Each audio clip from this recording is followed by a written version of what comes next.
E imos coa cantiga 1, que comeza co verso Ondas do mar de Vigo. Esta cantiga paralelística é un exemplo de cantigas dialogadas nas que as mulleres poderían interpretar na tradición oral, seguindo a técnica do leixaprén e a repetición do refrán. Ondas do mar de Vigo. Tem instrumentos aí? Vamos, peraí, vou primeiro aqui para...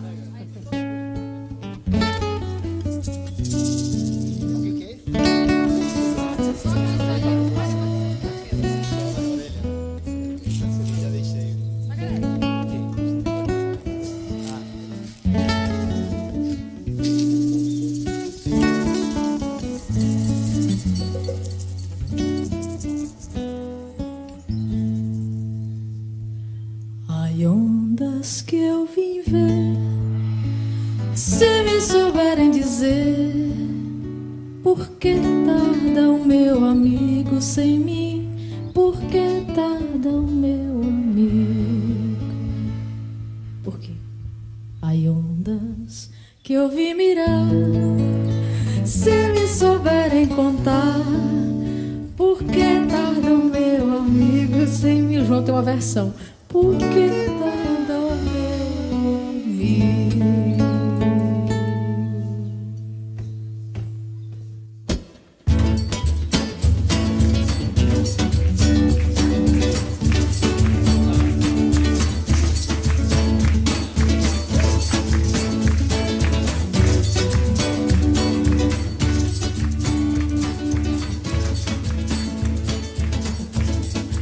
Ondas do mar de Vigo, vistes o meu amigo.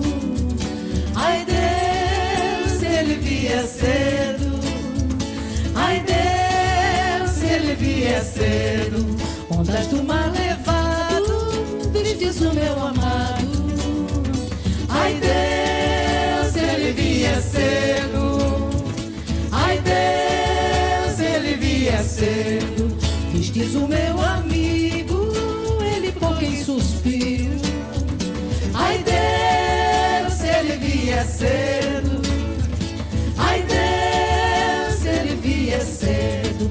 Vistes o meu amado, por quem tenho esperado. Ai Deus, se ele vier cedo. Ai Deus, se ele vier cedo. Ai Deus, se ele vier cedo. Ai Deus, se ele vier cedo. Ai Deus, se ele vier cedo. Ai Deus, se ele vier cedo.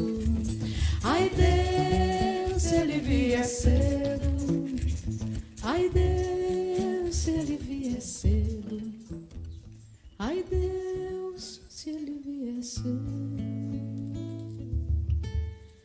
Ai ondas que eu vim ver, se souberem dizer por que tarda o meu amigo sem mim.